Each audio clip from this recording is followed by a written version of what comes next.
Duck Dynasty, A&E superstar, but author of a new book out. Let's talk about business. Let's talk about business. Let's talk about God and what God says that we should do in relation to our business and our work. Yeah. Well, one good text to go to is what he told the Thessalonians. He said, make it your ambition. Your ambition. Now listen to this.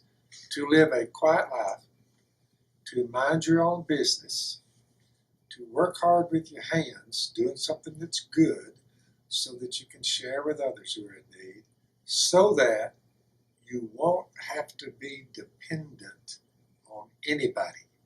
That's a good code to live by. So with Duck Commander, I had an idea. I thought I could build the best duck call there is. I had one. I said, it's the best. It sounds closer to a duck. So I said, I'll get that thing on the market. So I trusted God first, trusted my God. I trusted capitalism. Okay. Because think about it. Capitalism, you come up with an idea, you can just do it. Mm-hmm. And you look up, and it will pay rich dividends. Mm-hmm. Capitalism is the great thing. So trusted in God, trusted in capitalism, and I worked hard. I put a lot of time and effort. It took me about 35 years or so for it to reach fruition. And you're like, well, wait up, look here. Well, there's a TV show and all that just came in with it. Mm-hmm. But you say, but basically, there's one ism in the Bible, and the other one is not in the Bible, but it's the only two isms, meaning the only words with an ISM behind them, like socialism, trash can, Marxism, trash can, atheism, trash can. You know, all these words, humanism, trash can. And you got books that are thick, this thick, isms. I hold to two isms only, capitalism and baptism. Those are the two I hold on to. And don't you feel like if you have a base of employees that are all believers, that God will bless your company? And what's your hiring process as far as how many people, like what kind of person you either marry in or you are converted and added in. So it was either nepotism or you obey the gospel and you're worked in. Mm-hmm. But heathens, not hired, nope. And you say family members, like the boy that hunted with us a little bit, and I watched him for about a month. I said, his name was Jay Stone. I said, Stone? Jace brought him down there, and Jace liked him, he was his buddy. I said, Stone, I've been watching you for about a month now. I said, son, I found you to be a man of good standing. I said, you don't talk a man's ears off. You're a good duck caller. You're a good shot. I said, here's what I want you to do. I'm telling you, sanctioning you to date my granddaughter because I've watched you for the last month. I said, I've got you sized up. You're a godly man. And I said, now you go to my son, Al, who is Nan's father. I said, I've cleared you. You tell my son that. I've cleared you. It's going to help you out. I said, and then you see if you can date Nan, and hopefully good things will come of it. So I sanctioned him. He went to see Al. He said, Al, your dad said, I'm sanctioned to date your daughter. What do you say? And Al said, you got past my daddy? He said, yeah. He said, you got past him. I'll let you in. So he dates her for a couple of years and marries her. And he gave me my great-grandchildren. And Stone now works for Duck Commander, putting the duck calls together. So I asked him, I said, Stone, did it ever cross your mind that maybe by marrying my granddaughter that would get you in this duck line? He said, I'm not going to lie to you. It crossed my mind. He's being honest. He's being honest. He's being honest. Okay, you go from a little duck call to this mega business. What was some of the biggest challenges you had getting this company off the ground? You had to hawk everything you had. Yeah. All in. Yep. So if it doesn't work, the vehicles are gone, the house is gone, the land, what land you're sitting on, it's gone. So I stood to lose everything or winner take all. You see what I'm saying? Yeah. I trusted in the Almighty and just worked hard.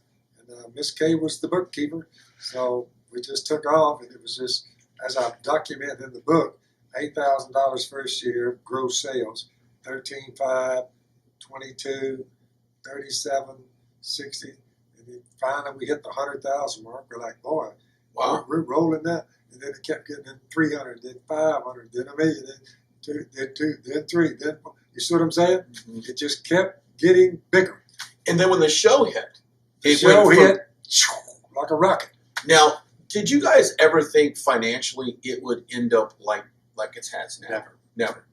Si says to this day, he said, boys, he said, Phil, I'm glad you asked me to come over and build them duck call reeds. And he said, you told me good times would come my way if I did that. He said, well, I came over there.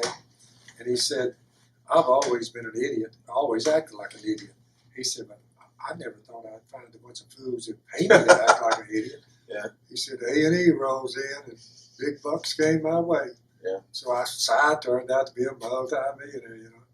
He was caught up in all the rest of it.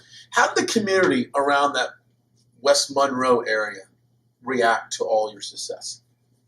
I had to finally get a gate For your home? that you can't get through because hundreds and hundreds of vehicles would try to come in daily. And before I got the gate, I would just stand there and watch them come. I'd usually just walk out and start preaching to them.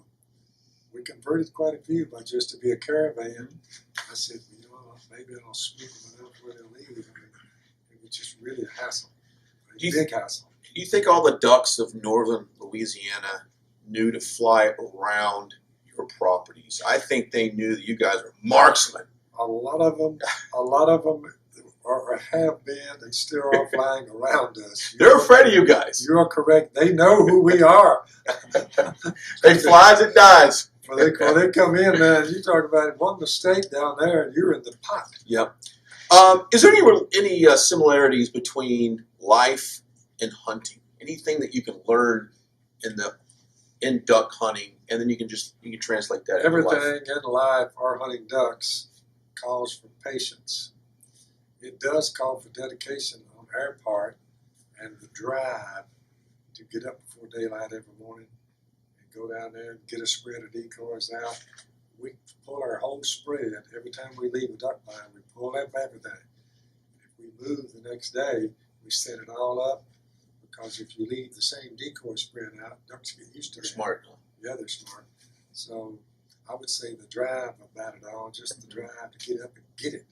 But the dedication to the sport, you know, and to life itself. So, And entrepreneurs, right? And to be an entrepreneur, you've got to have that drive to get up every day, because it's not every day is good. That's right. I mean, you know, you may go years. You guys went years, We kind have of getting by, days, you know. 4 days. Someone says, do you ever get depressed because of the ducks didn't come or whatever? We never get depressed. We just get back up the next morning and get even, if you know what I'm saying. Yeah, I know what you're saying. So when the show hit and it became very popular, it became a household name, a beard, iconic beards. Did you find that, how did people treat you, like when you would travel to different cities or when you were taping wherever you would go? Did they I thought once the show ended, it would just go away? die out. Right. Not true. These days now, most of the flying we do is private, because they go commercial.